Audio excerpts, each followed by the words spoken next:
I still remember the exact moment I realized I would burn it all down. Not metaphorically. Not in some poetic sense. I mean the actual thought of watching that house, that monument to my suffering, reduced to ash and memory. It was the night my father kicked me so hard I tasted blood, while my mother stood there with that cold smile, telling my 4-year-old daughter that her mommy was trash, who didn't deserve love. That was 2 weeks ago. 2 weeks since I'd been allowed to see Ren. 2 weeks of waking up, reaching for her small hand, only to clutch empty air. But I'm getting ahead of myself. Before I tell you how I made them pay, before I tell you how I took everything they thought they owned, including their precious reputation, you need to understand how I got here. You need to understand what it takes to break someone completely, and what it takes for that broken person to become unbreakable. If you're listening to this because you've ever felt invisible in your own life, if you've ever been told you're worthless by the people who should love you most, stay with me. Hit that like button, subscribe, and drop a comment telling me if you've ever had to walk away from toxic family. Because this story, my story, it's about to get real. Let me take you back to the beginning. I grew up in the Thorne House, a sprawling Victorian on Maple Street that everyone in town admired. White columns, wrap-around porch, the kind of house that screamed old money and respectability. What they couldn't see from the street was the rot underneath. What they couldn't hear were the words that cut deeper than any knife. My name is Eleanor Thorne, and I was born into a family that never wanted me. Or, more accurately, I was born after the child they actually wanted died. Serena, my older sister, dead at 7 from leukemia. 2 years before I was even conceived, the house on Maple Street was a shrine to her. Her bedroom remained untouched. A museum to a ghost. Her piano sat in the parlor, dust-free and polished weekly, though no one had played it in 20 years. Her photographs lined the hallways, watching me with eyes that looked nothing like mine. I was 8 years old the first time I understood I would never be enough. I had just brought home a report card with straight A's, clutching it in my sweaty hands, so proud I could barely breathe. I found my parents in the dining room, my mother setting the table while my father read the newspaper. Mom, Dad, look. I held up the report card, my voice small with hope. My father glanced at it for less than a second. That was it. Just a grunt, before he turned back to the financial section. My mother finally looked at me, and I saw it again. That flicker of disappointment that lived in her pale blue eyes whenever she had to acknowledge my existence. Serena got straight A's without even trying, she said, smoothing the tablecloth. She was reading at a 12th grade level by the time she was your age. Did you know that? The teachers said they'd never seen anything like it. But I worked really hard on this. My voice cracked. I studied every night. Well, some of us have to work harder than others, don't we? My mother moved past me to get the silverware. Set the table, Eleanor, and try not to chip the plates like you did last week. That night, I stood outside Serena's bedroom door and heard my mother crying inside. I pressed my ear against the wood and listened. She would have been 15 today. My mother sobbed. 15. Thomas. She'd be getting ready for her driver's permit. She'd be beautiful. Perfect. Why did we lose her? Why did we get left with? She didn't finish the sentence. She didn't have to. The only person who ever made me feel like I mattered was Mary, our housekeeper. She found me that night, sitting in the hallway with silent tears running down my face. Oh, sweetheart. Mary pulled me into her soft, warm arms. She smelled like lavender and baking bread. Don't you listen to them. You hear me. You're a wonderful little girl. Smart and kind and so very loved. Mom doesn't think so. Your mother is drowning in grief. Baby, some people, when they lose something precious, they can't see what they still have. But that's her failure, not yours. You remember that? Mary held me until I stopped crying, then snuck me cookies from the kitchen and helped me with my homework at the table while my parents ate dinner in cold silence in the dining room. When I was 12, Mary announced she was retiring. I remember standing in the kitchen, feeling my world collapse. No, I whispered. Please don't go. Mary cupped my face in her weathered hands. I have to. Honey, I'm getting too old for this work. but you listened to me good. Eleanor Thorne, you are worthy of love. You are enough. Don't you ever let anyone tell you different? But they do. Every day. They do. Then you remember this conversation when you're older and stronger. Remember that someone saw the real you and loved what they saw. Can you do that for me? I nodded, even though I didn't believe her. After Mary left, the house felt like a tomb. My parents barely spoke to me except to issue instructions or criticisms. I learned to move through the rooms like a ghost myself, trying to be as invisible as the daughter they actually wanted. By the time I was 16, I had perfected the art of disappearing. I did my chores without being asked, kept my grades up, never caused trouble, never asked for anything. I thought if I could just be good enough, quiet enough, helpful enough, maybe they would see me. Maybe they would love me. Then came graduation day. I had been accepted to 3 state colleges, all with partial scholarships. It wasn't Yale, but it was something. I brought the acceptance letters to dinner, my hands shaking. Dad, I got into state. With a scholarship, I'd need some help with room and board, but I could work part-time and... No, my father didn't even look up from his steak, but I could study social work, maybe help people. I said no. Eleanor. He finally met my eyes, and the coldness there froze the words in my throat. We're not wasting money on college for you. You'll work. Make yourself useful for once. My mother nodded, cutting her food into precise, tiny pieces. Serena was going to go to Yale. She had already been taking advanced classes. The guidance counselor said she was Ivy League material. But you, she sighed, like my existence was exhausting. You're not college material. Eleanor, best to be realistic about these things. I could take out loans and embarrass this family when you inevitably fail out. My father's voice was sharp now. Cutting. You'll work at Betty's Diner on 3rd Street. Frank owes me a favor. You start Monday. That was it. Discussion over. My future decided without my input, my dreams dismissed as if they were nothing. Because to them, I was nothing. So I worked at Betty's Diner, 60 hours a week, and gave most of my paycheck to my parents for room and board. I was 21 years old, living in the small room at the back of the house that had once been a storage closet. Because my actual childhood bedroom had been converted into an office for my father, I had no savings, no prospects, no escape. Then everything changed on a random Tuesday morning in November. He walked into Betty's Diner at 7:43 a.m., and I noticed him immediately because he was smiling. Really smiling, the kind that reached his eyes. Most of our morning customers were grumpy, half asleep, desperate for coffee. But this man looked like he was genuinely happy to be alive. Morning, he said, sliding into a booth by the window. His eyes met mine, and for a second, I forgot to breathe. You must be having a rough day. You look like you could use a coffee more than I could. I glanced down at myself, suddenly aware of the coffee stain on my apron, my hair falling out of its ponytail. That obvious. Only to someone who's paying attention. He grinned. I'm Marcus. Marcus Shaw? And you are, Eleanor. Just Eleanor. Well, just Eleanor. What do you recommend for breakfast? That made me laugh. Actually laugh. Something I hadn't done in so long I'd almost forgotten how. The pancakes are safe. Everything else is a gamble. I like gambling. Surprise me.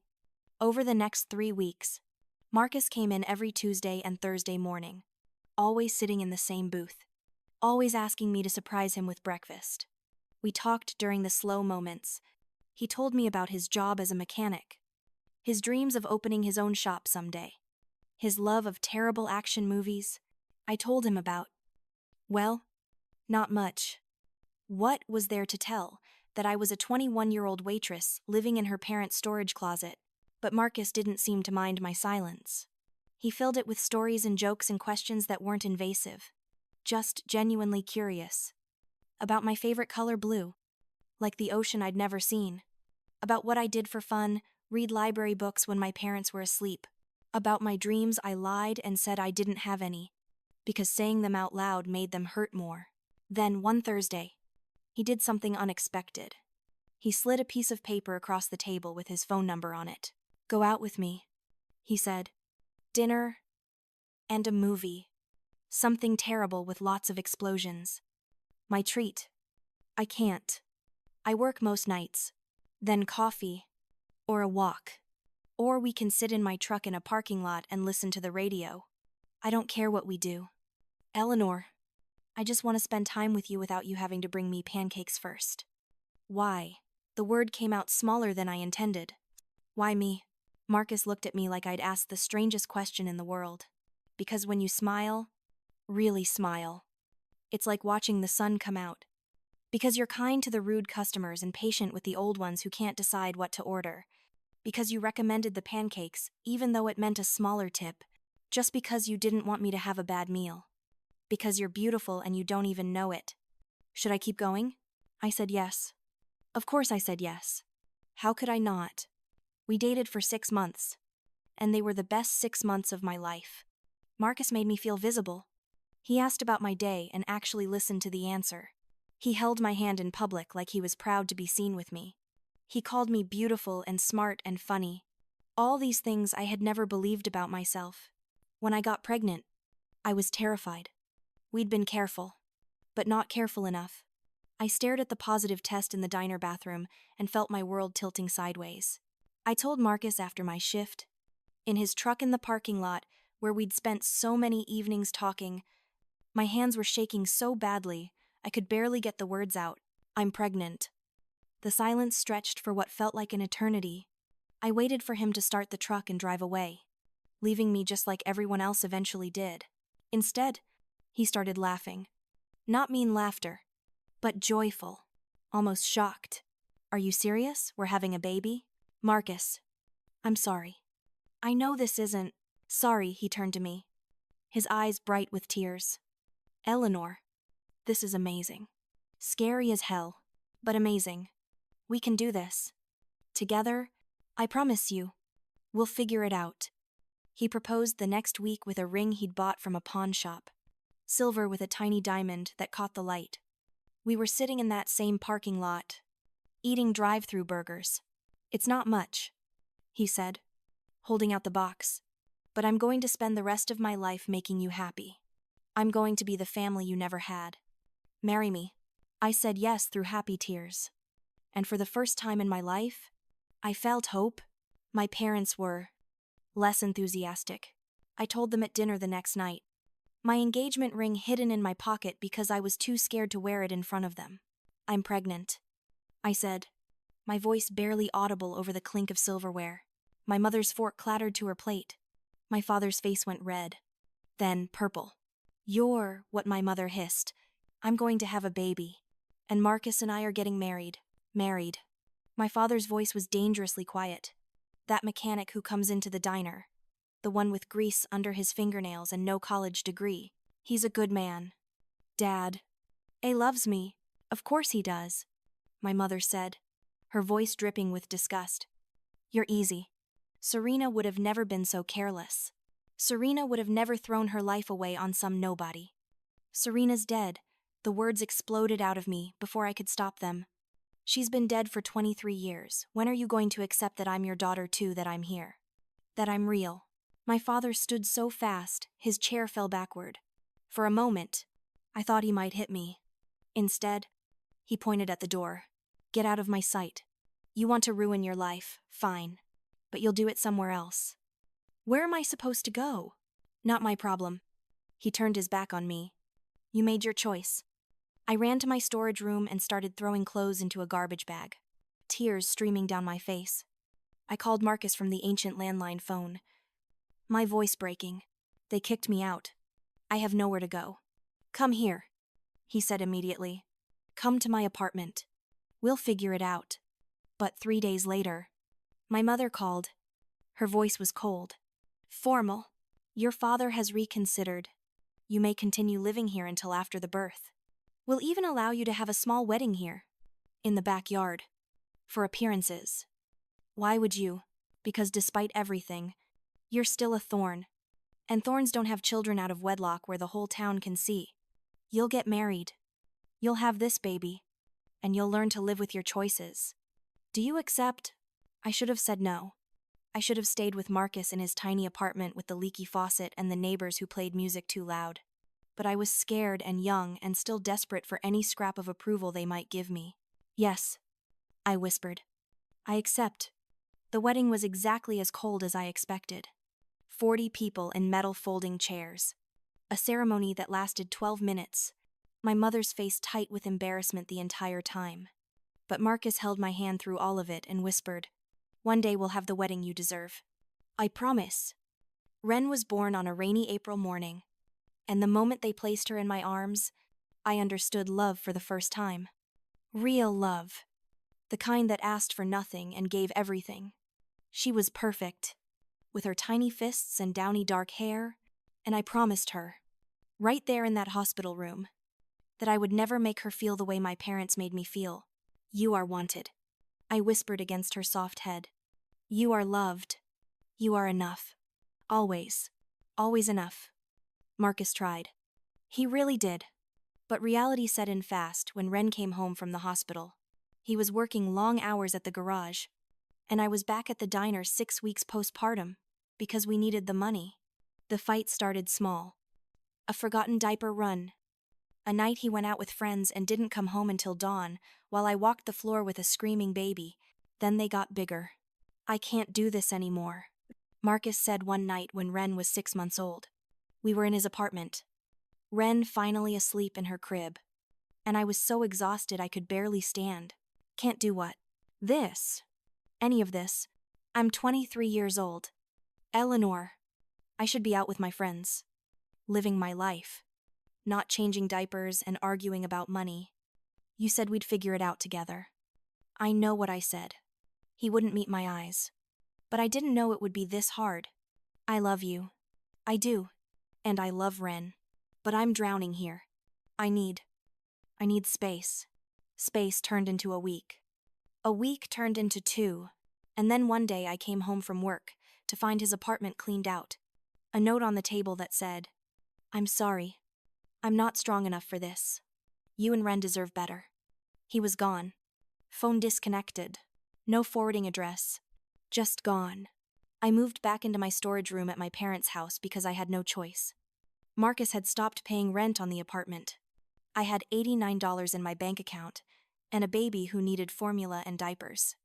My parents made their displeasure clear, but they let me stay. Another failure they could hold over my head. For the first 2 years of Ren's life, my parents mostly ignored her. She was just another disappointment.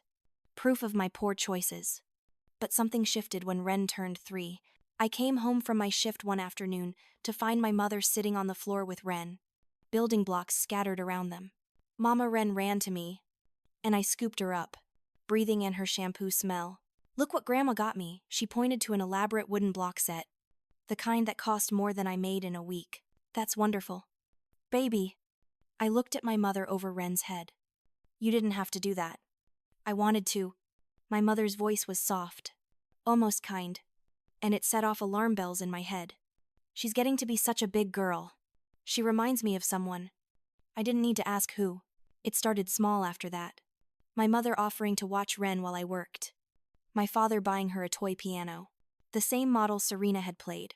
I tried to say no, to maintain boundaries, but the truth was, I needed the help, and Ren was so happy with the attention. Then one day I came home to find Ren wearing a dress I'd never seen before, old-fashioned, with lace and ribbons. Exactly like something from one of Serena's photographs. Where did she get that dress? My mother looked up from the book she was reading to Ren. I had it in storage. It was Serena's. I thought it would be nice for Ren to wear something with family history. "Take it off her. Eleanor." "Don't be dramatic." I said, "Take it off." My voice was shaking. "She's not Serena. She's not a replacement for your dead daughter. She's Ren. My Ren." My mother's face hardened. "Your Ren, the child you can barely afford to feed, the child who wears hand-me-downs from Goodwill while you work yourself to exhaustion. I'm just trying to give her nice things. Things you clearly can't provide. I provide love. I provide stability. You provide a storage room and a single mother's guilt." My mother stood up, smoothing Ren's hair. I'm not trying to replace anyone, Eleanor. I'm trying to help. But if you'd rather she have nothing, I backed down. Because she was right about one thing, I couldn't give Ren the material things my parents could. And I was so tired of fighting. So I let my mother keep the dress on Ren that day. I let my father sign Ren up for ballet classes without asking me. I let them slowly, inch by inch, take over. That was my first mistake. The next year was a slow erosion of my authority. Every decision I made was questioned, criticized, overruled. I'd dress Ren for the day, and my mother would change her clothes. I'd say bedtime at 8, and my father would let her stay up watching movies. I'd say no cookies before dinner, and my mother would sneak her sweets anyway. You're too strict with her. My mother would say, you don't know what you're doing. My father would add, let us help. We have experience. And the worst part, Ren started gravitating toward them. When you're 4 years old and your mother is always at work or too tired to play, and your grandparents are there with presents and patience and fun, who do you choose? I want Grandma to put me to bed. Ren said one night when I tried to read her a story, but baby, Grandma does the voices better, and she doesn't fall asleep in the middle. It felt like a knife to the gut. Then came the custody papers. My mother sat me down at the kitchen table one evening, Ren already in bed.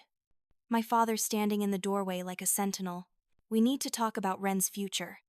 My mother began, sliding papers across the table. What is this? A temporary custody arrangement. Just to give Ren stability while you get back on your feet financially. I'm on my feet. Eleanor. My father's voice cut through my protests. You work 2 jobs. You're never here.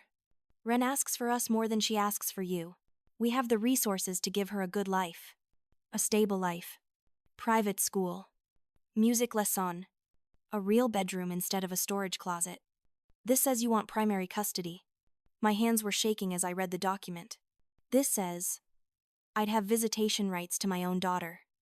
Just temporarily, my mother said soothingly. Just until you're more financially stable, you can still see her every day. We're not trying to take her from you. We're trying to help her. Don't you want what's best for Ren? That phrase, what's best for Ren? They said it over and over. Like a mantra. Like a weapon. And I was so tired. So worn down. So convinced of my own inadequacy. After years of their words burrowing into my brain like parasites, I looked at the papers. I thought about Ren's future. The opportunities I couldn't give her. The life she deserved. It's just temporary, I asked. My voice small. Just temporary. My mother promised. Just to help. So I signed. That was my second mistake. My worst mistake. The papers weren't temporary. They were a surrender of my parental rights contingent on their custody. I had signed away my daughter to the people who had spent my entire life making me feel worthless. And once I understood what I had done, it was too late. The papers were filed. It was legal. My parents assured me nothing would change. I could still see Ren every day. She was still my daughter, but the reality was different. They moved her into Serena's old room, the shrine I had never been allowed to touch. They enrolled her in an expensive private school. They bought her a wardrobe of clothes I would never be able to afford. And slowly, visit by visit, they began to poison her against me. It was subtle at first. Little comments about how Mommy was too busy to come to her recital. How Mommy didn't know how to do her hair properly. How Mommy couldn't afford the things she needed. They never said I didn't love her. They just made it clear that my love wasn't enough. I tried to fight back. I tried to be there for every school event. Every bedtime. Every moment I could. But I was working 2 jobs now. Trying to save money for a lawyer to undo what I had done. I was exhausted and desperate and losing ground every day. Then they started limiting my visits. First, they said Ren needed more rest. Then they said she had too much homework. Then they said I was disrupting her routine. By the time Ren was 5, I was seeing her maybe 3 times a week, and always under their supervision. They stood in the doorway watching every interaction, inserting themselves into every conversation, controlling everything. I consulted with 2 lawyers. Both told me the same thing. I had signed legal documents. Unless I could prove abuse or neglect on my parents' part, I had almost no chance of getting Ren back. Courts favored stability, and my parents could provide stability. I was a single mother working at a diner with no college degree and no savings. I didn't stand a chance. So I bided my time. I saved every penny I could. I smiled through their condescension and endured their criticism and pretended I didn't see the way they were erasing me from my daughter's life. I told myself it was temporary. I told myself I would find a way, but I was dying inside. Every night, I lay in my storage room and stared at the ceiling and wondered how I had let this happen. How I had given away the only person who ever truly loved me to the people who saw me as nothing but a failed experiment in replacing their perfect dead daughter. The breaking point came 2 weeks before the night. I decided to burn it all down. I had been away on visits for the last 2 weeks because my parents claimed Ren was sick. I called every day, sometimes multiple times, but they told me she was sleeping or doing homework or just didn't want to talk. When I insisted on seeing her, my mother said I was being selfish, that I should think about what Ren needed instead of what I wanted. After 2 weeks, I couldn't take it anymore. I left work early, ignoring my manager's protests, and drove to the house. It was a Thursday evening, around 6. The sun was setting, painting the white columns gold, and I could hear laughter from inside. Ren's laughter, bright and clear and achingly familiar. I walked through the front door without knocking. It was still technically my house, too. Even though I hadn't felt at home there in years, the laughter was coming from the parlor. I followed the sound like a moth to flame. They were having a tea party. My father was sitting in his leather chair, pretending to sip from a tiny china cup. My mother was on the sofa, smiling indulgently. And there was Ren, my beautiful baby girl, her dark hair in perfect ringlets, wearing a dress that probably cost more than my monthly salary, pouring pretend tea and giggling. She saw me, and her whole face lit up. "Mommy." She started to run toward me, arms outstretched. And my heart soared. 2 weeks without holding her, without hearing her voice. And here she was, still wanting me, still loving me. I opened my arms to catch her, and then everything exploded. My father was suddenly there, moving faster than I had ever seen him move. His foot connected with my stomach, just below my ribs, with enough force to lift me off the ground. I flew backward and hit the wall, the impact driving the air from my lungs. I slid down to the floor, gasping, tasting copper. Ren screamed. She started toward me again, but my mother grabbed her arm, yanking her back with a roughness that made me flinch, even through my own pain. "No, darling," my mother said, her voice honey-sweet. "Stay here with Grandma." My father loomed over me, his face twisted with rage. "You don't just walk in here whenever you want anymore. You're a guest in this house. You seem to forget that." I tried to speak, but I couldn't catch my breath. My ribs felt like they were on fire. I looked past him at Ren, who was crying now, struggling against my mother's grip. My mother's face was calm, almost serene. She looked down at me with the same expression she might use to regard a particularly stubborn stain.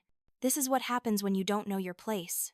Eleanor, you were always too stubborn for your own good, just like when you were a child. Let me see my daughter." I managed to gasp out, "Your daughter?" My father laughed, harsh and bitter. "You signed her away. Remember, you admitted you couldn't take care of her. She's ours now." Mommy Ren was sobbing now, tears streaming down her face. "Grandma, you're hurting me. Let me help Mommy." My mother's grip tightened. "Hush. Ren. Mommy is fine. She's just being dramatic. Like always." I pushed myself up, using the wall for support. Every breath was agony. But I needed to get to Ren. Let her go. Or what my father asked, stepping closer. "What are you going to do?" "Eleanor, call the police. Tell them what? That you're an unstable single mother who signed away her rights and now regrets it. That you barged into our home and we defended ourselves. Be my guest." He was right. And he knew it. They had all the power. They had the legal documents, the money, the respectability. I had nothing. Ren was still crying, calling for me, and the sound of her distress was like acid in my veins. My mother dragged her toward the doorway, murmuring reassurances that sounded like threats. "It's okay, darling. Mommy is just confused. She'll be leaving soon." Let's go upstairs and pick out a bedtime story. No, Ren thrashed in her grip. I want mommy. Don't leave me. I tried to follow, but my father blocked my path. His hand pressed against my chest, right over my broken ribs, and I nearly blacked out from the pain. Pathetic, he said softly, his face close to mine. You've always been pathetic. Serena would have never let this happen. Serena would have been strong. And there it was, the truth I had always known, but had never heard spoken so plainly. I wasn't their daughter. I was their punishment. I was the cosmic joke that replaced their perfect child with this disappointment. And now they were taking my child, their granddaughter, and molding her into the ghost I could never be. Something cold settled in my chest. Right next to the pain, something that felt like clarity. I looked my father in the eye and smiled. It wasn't a happy smile. It was the smile of someone who had just figured out the rules of a game they had been losing. You're right, I said quietly. I have been pathetic. But that ends today. He blinked, confused by my sudden calm. I pushed past him, ignoring the screaming pain in my ribs, and walked toward the stairs. My mother had already disappeared with Ren, but I could hear my daughter's muffled sobs from the second floor. Get out of this house, my father said behind me. I turned at the base of the stairs and looked at both of them. My mother had returned, standing at the top of the stairs like a sentinel.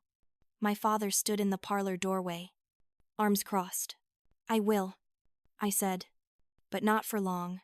This is my house too. The deed has both your names and mine. Remember, you put my name on it when I turned 18 because of some tax thing. You've regretted that. Haven't you worried?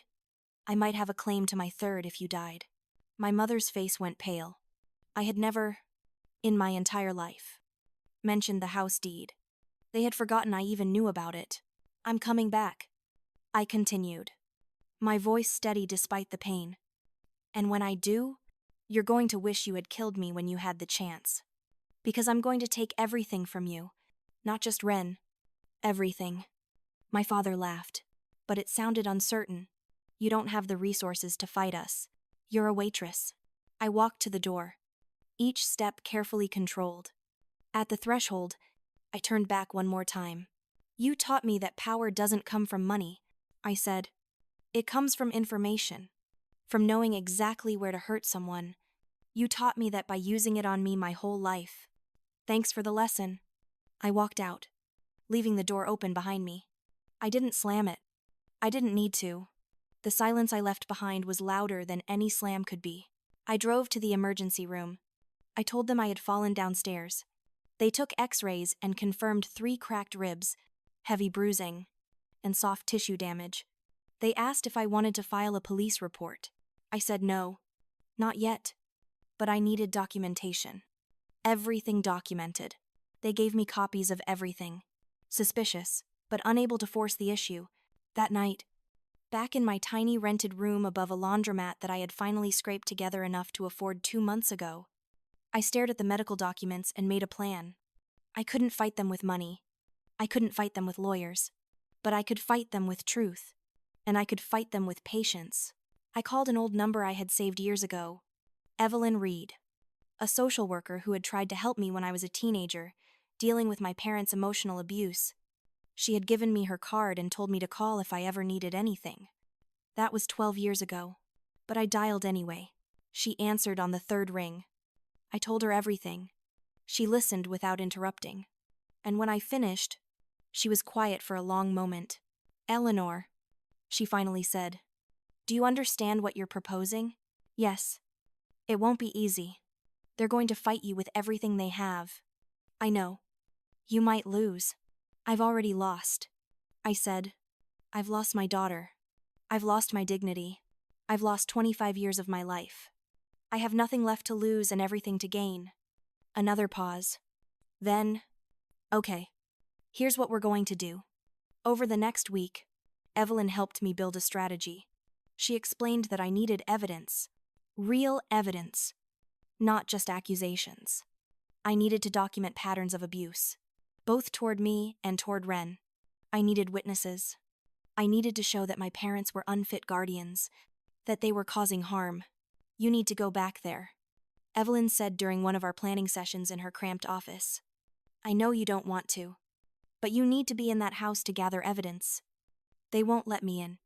Then make them let you in. Be apologetics. Be compliant. Make them think you've given up. And while you're being the perfect victim, you document everything. So I went back.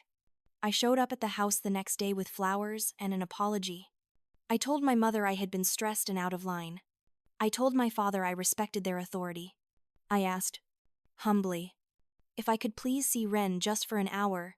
They made me wait. They made me beg. But eventually, they let me in. Because they wanted to savor their victory. They wanted to watch me grovel. I groveled. And while I groveled, I pressed record on the tiny digital recorder in my pocket that Evelyn had given me. Over the next 10 days, I played the part of the broken daughter perfectly. I visited when they allowed it.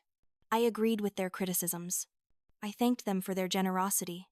And every single second, I was recording.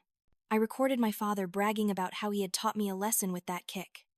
Describing it to my mother in detail while I sat in the next room, supposedly out of earshot. I recorded my mother telling Ren that I didn't really want to be her mother, that I had given her away because I didn't love her enough. I recorded my father berating me for the way I dressed, the way I spoke, the way I existed. I recorded my mother comparing me to Serena endlessly, telling me I would never measure up to her dead sister. But the worst recording, the one that made even Evelyn cry when she heard it, was from the 8th day. Ren had spilled juice on Serena's old piano bench. It was an accident. She was 4 years old, trying to reach something on top of the piano, and knocked over a cup she didn't know was there. My mother's reaction was volcanic. She grabbed Ren by the arm, shaking her, screaming that she was clumsy and stupid and worthless. Just like me, just like her mother. She said Ren would never be anything but a disappointment because she had my blood in her. Ren was sobbing, apologizing over and over. But my mother wouldn't stop. She dragged her to the corner and made her stand there facing the wall for 2 hours. No bathroom breaks. No water. Just standing there. A 4-year-old child. Being punished for an accident. I wanted to intervene. Every fiber of my being screamed at me to grab my daughter and run. But Evelyn's voice was in my head. Document it. Get the evidence. Make it ironclad. If you blow your cover now, you'll lose her forever. So I sat there, recording every word, every sob, every cruel syllable. I sat there and let my daughter suffer because I knew it was the only way to save her permanently. It was the hardest thing I had ever done, and I will never forgive myself for those 2 hours. But they gave me the evidence I needed. That night, after I left the house, I sat in my car and vomited into a gas station bag. Then I drove to Evelyn's house and gave her the recordings. She listened to all of them. When she finished, her face was hard and determined. I'm calling CPS first thing tomorrow morning, she said. This is more than enough. This is abuse. This is actionable. What about the police? We'll give them copies too. Your father's admission of assault is on here. These recordings are legal in this state with single-party consent. Eleanor, you did it? You got them. I should have felt triumphant. I should have felt vindicated. Instead, I just felt tired and sick and scared, because I knew the real fight was just beginning. That night, I couldn't sleep. I lay in my rented room and stared at the water-stained ceiling and thought about what came next. Tomorrow, CPS would start an investigation. Tomorrow, the carefully constructed facade of the Thorne family would begin to crack.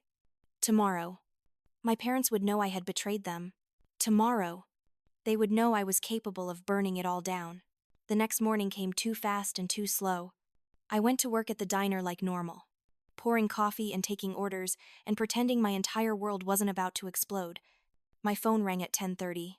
It was Evelyn. It's done, she said. CPS is sending someone to the house this afternoon. I also sent everything to Detective Miller at the precinct. He's the one investigating domestic violence cases. Will he believe it? The recordings speak for themselves. Eleanor, your father literally describes assaulting you on tape. Your mother describes emotionally abusing a child. This isn't ambiguous. I thanked her and hung up. My hands were shaking so badly I dropped a plate.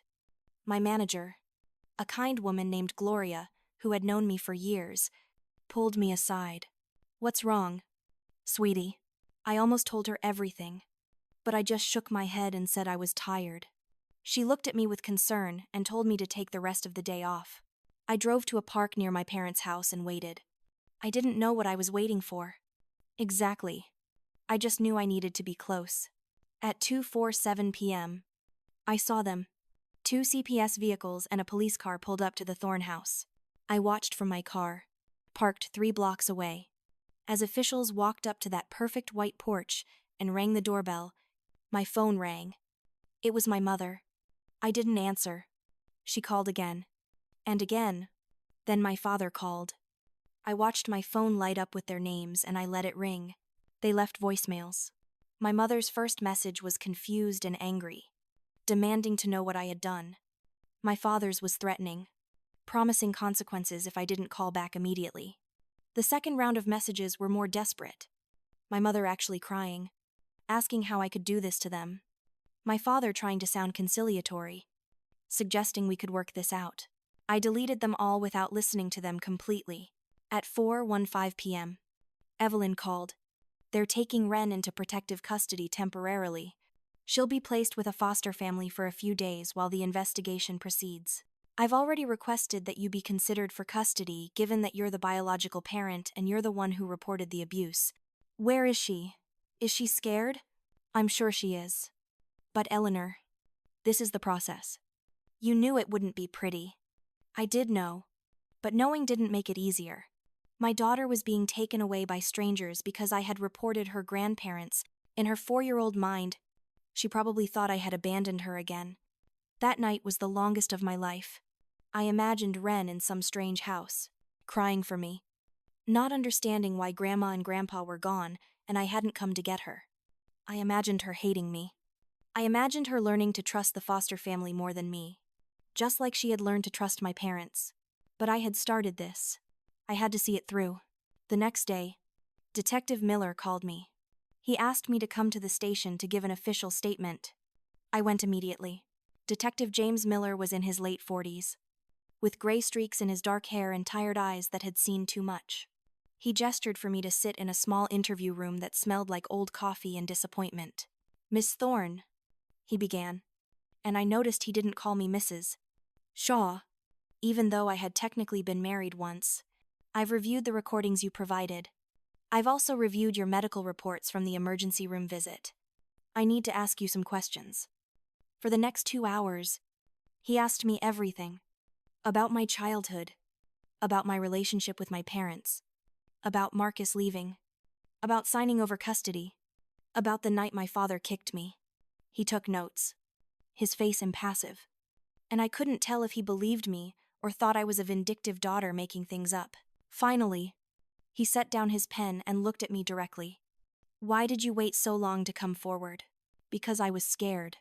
Because they made me believe I was worthless. Because I thought no one would believe me over them.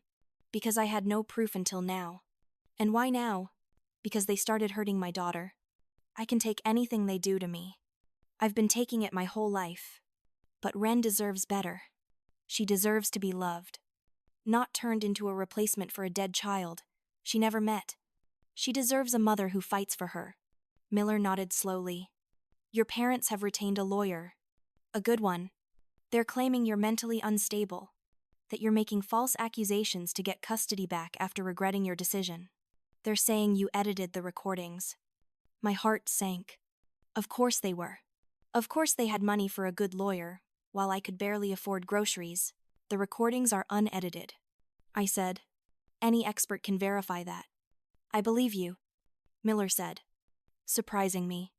"I've been doing this job 20 years. Miss Thorne, I know what abuse sounds like. I know what a liar sounds like.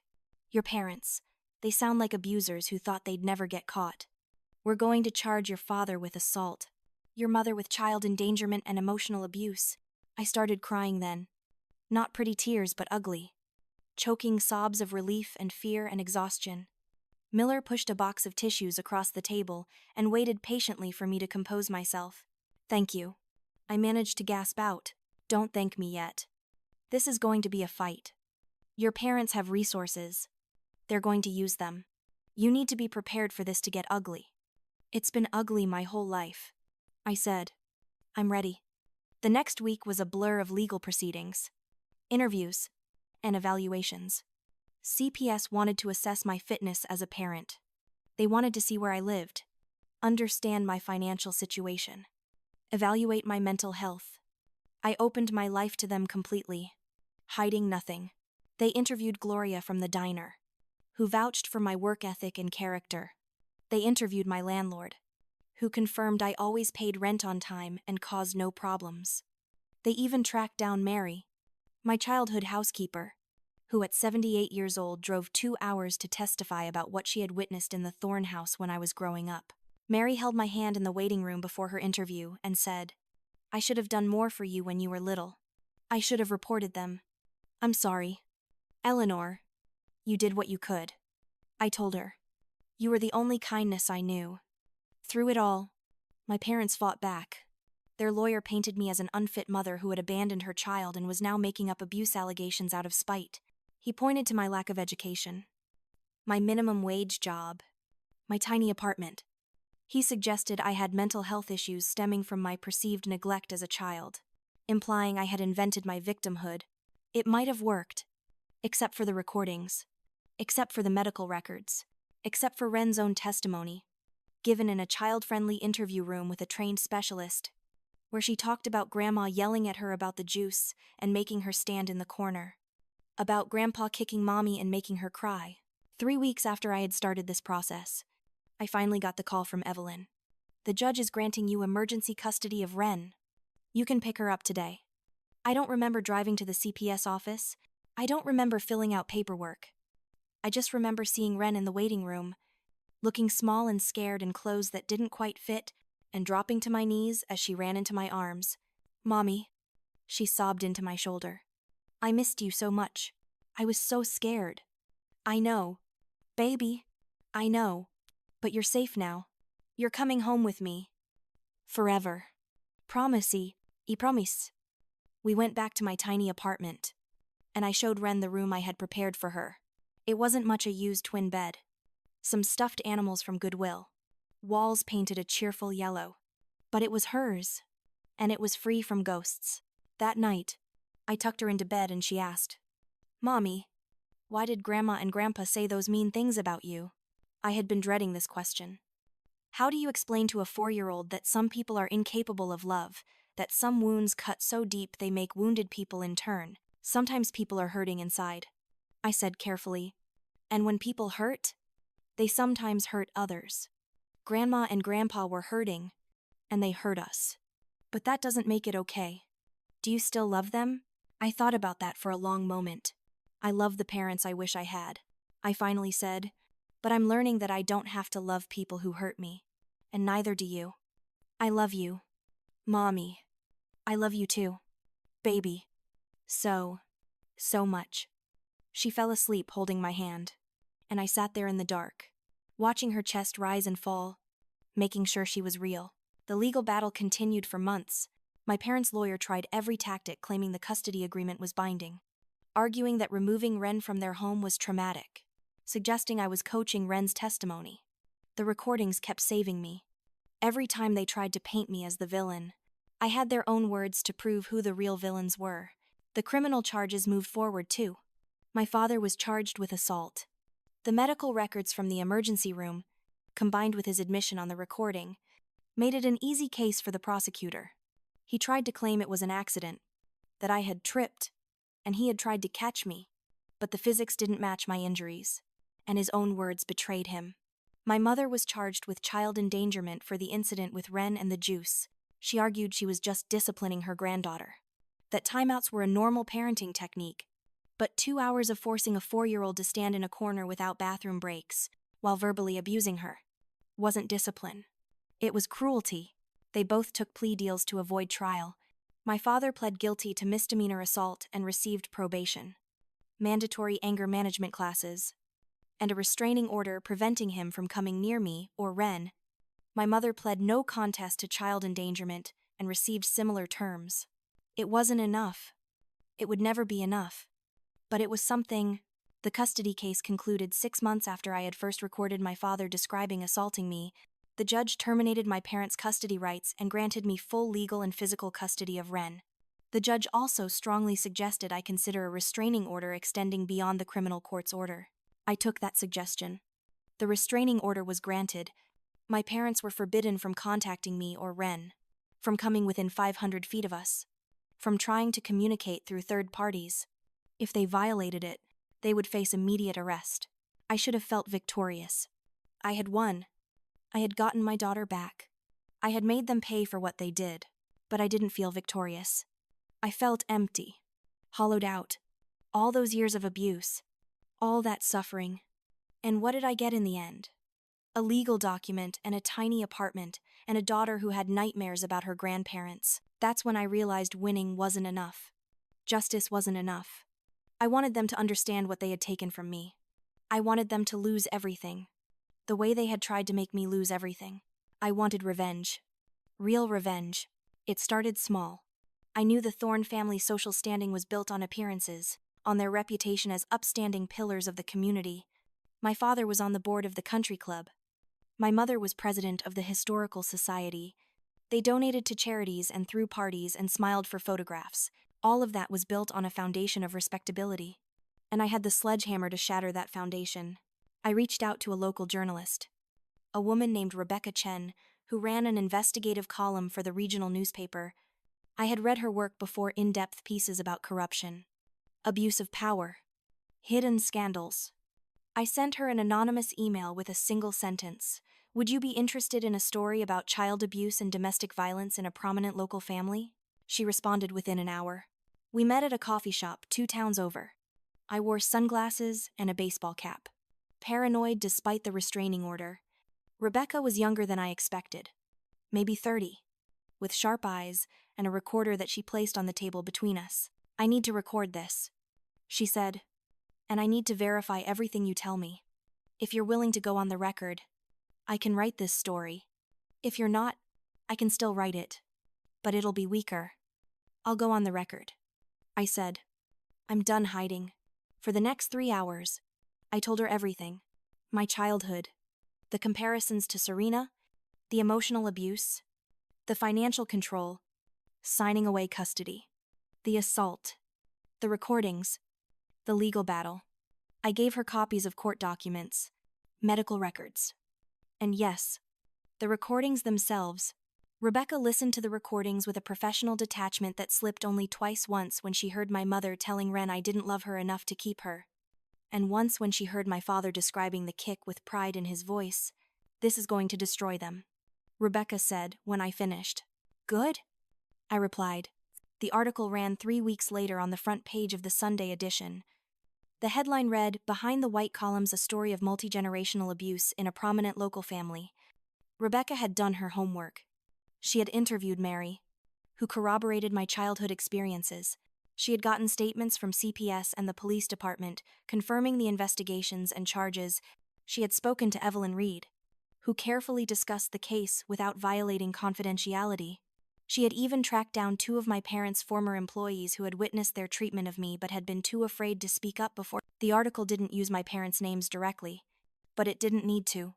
Anyone in town could piece together who the prominent couple on Maple Street were. The article included enough identifying details to make it unmistakable, while technically staying just legal enough to avoid a libel suit. The reaction was immediate and explosive. The country club asked my father to resign from the board.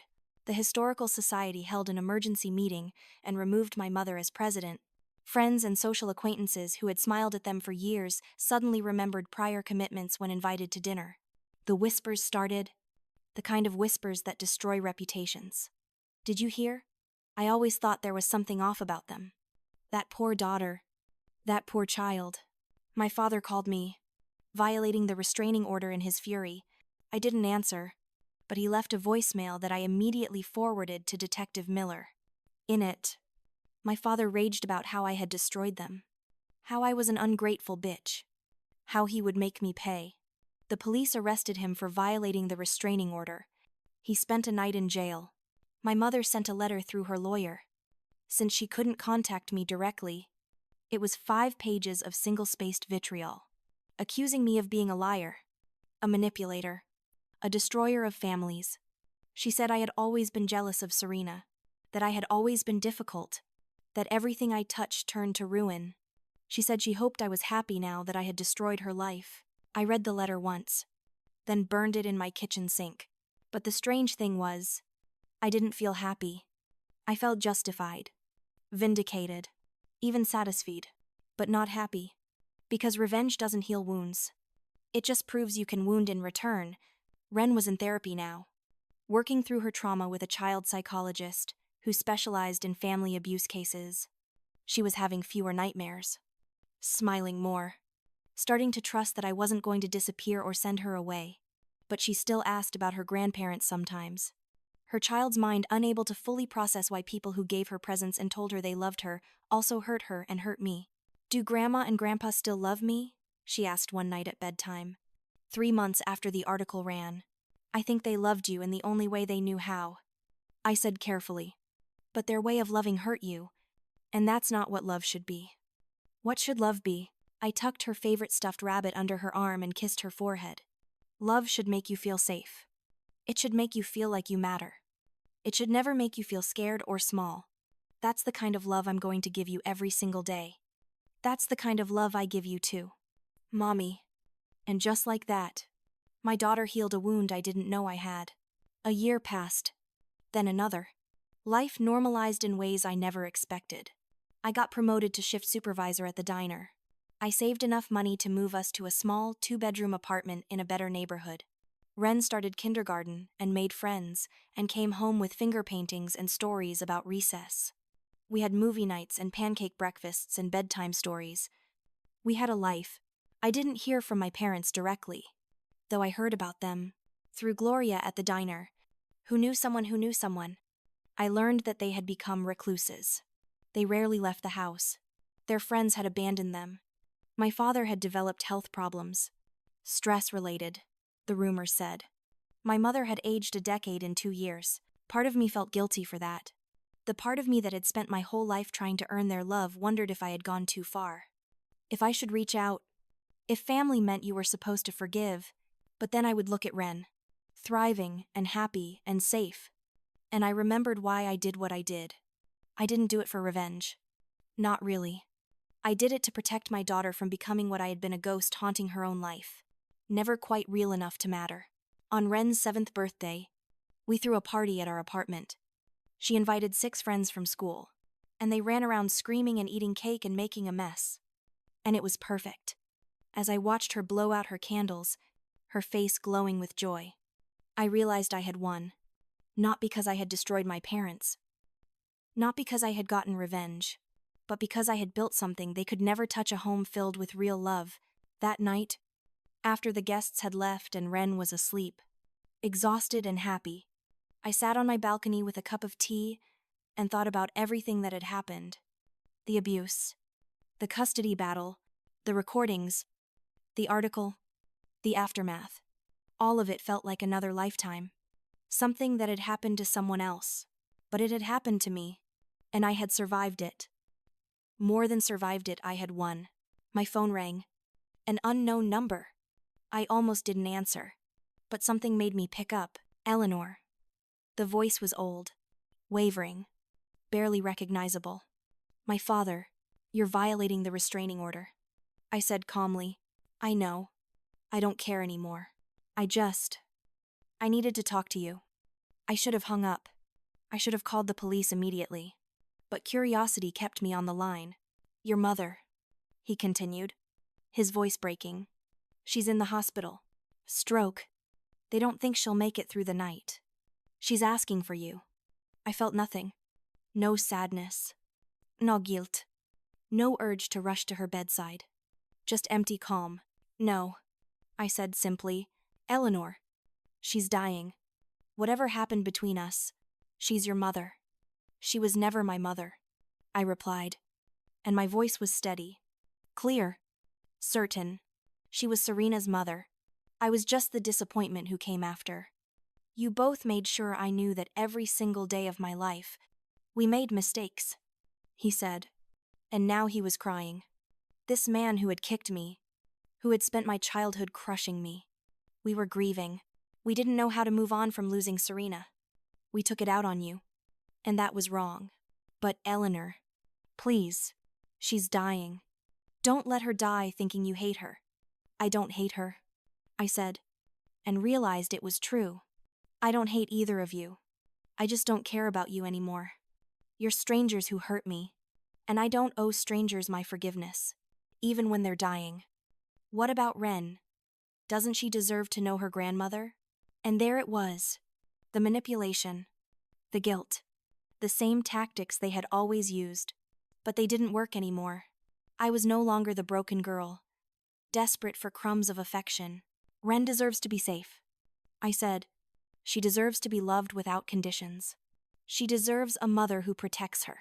And I am that mother. I am the mother you never were to me. And I'm breaking the cycle. That's what Ren deserves. You're cruel, my father said, his voice hardening. You've become cruel. No, I corrected him. I've become strong. There's a difference. I hung up. He tried calling back 3 more times. I blocked the number and called Detective Miller to report the violation. Then I went to bed. My mother died 2 days later. I found out from an obituary in the newspaper. It listed my father as surviving her, along with predeceased daughter Serena.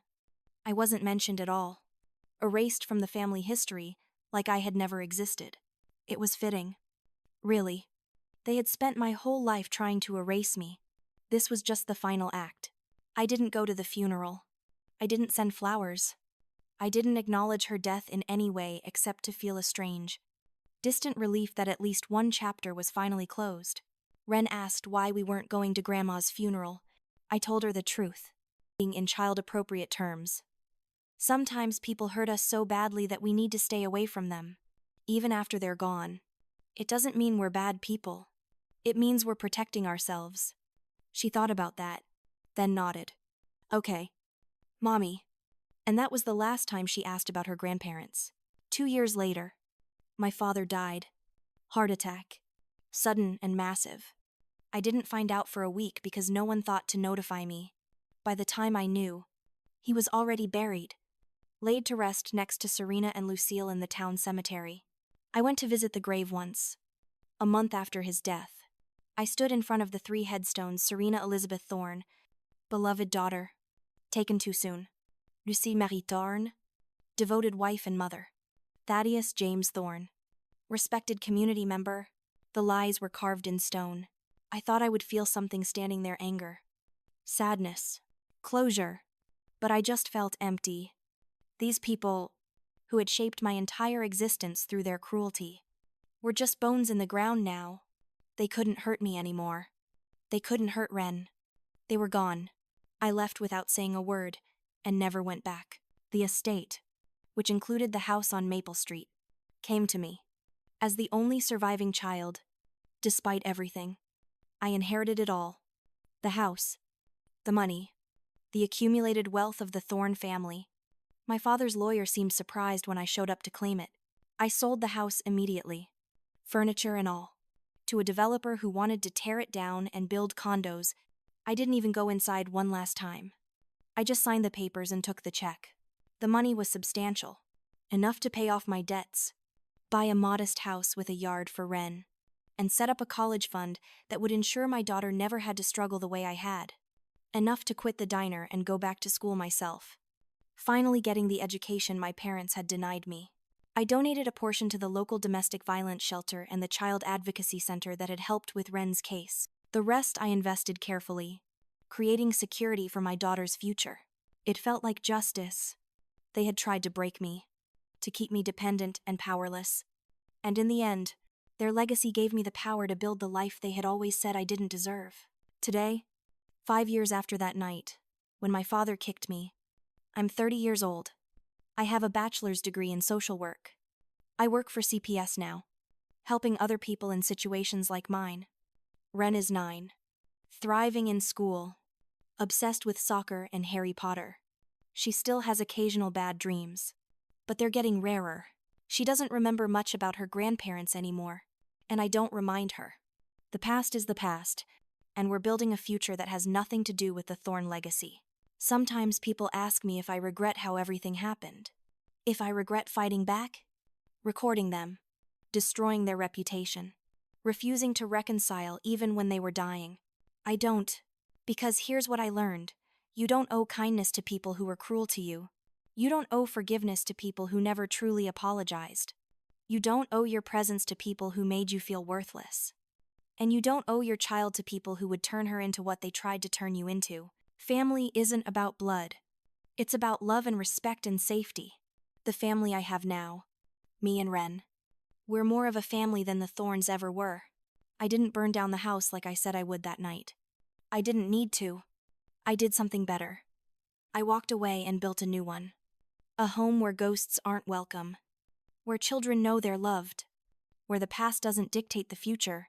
That's the best revenge of all. Not destruction, but creation. Not hatred, but healing. Not becoming what they were, but becoming everything they said I couldn't be. I'm not their victim anymore. I'm not their daughter. I'm Eleanor, Ren's mom, social worker, survivor, and builder of better things. And I'm free. So here's my message to anyone listening who's in a situation like I was. You deserve better. You deserve love without conditions. You deserve respect. And if you're not getting those things, you have the right to walk away. No matter who the other person is. It won't be easy. It will hurt. You will doubt yourself. But on the other side of that pain is freedom. On the other side of that fear is a life that's truly yours. You're worth fighting for. Your children are worth protecting. And no legacy of abuse, no matter how many generations deep, has to continue with you. Break the cycle. Build something better. Become the person you needed when you were younger. That's what I did. And if I can do it, so can you. Now I want to hear from you. Have you ever had to walk away from toxic family? How did you find the strength? What helped you heal? Drop a comment below and let's support each other. And if this story resonated with you, hit that like button and subscribe, because everyone deserves to know they're not alone in this fight. Your worth isn't determined by the people who couldn't see it. Remember that.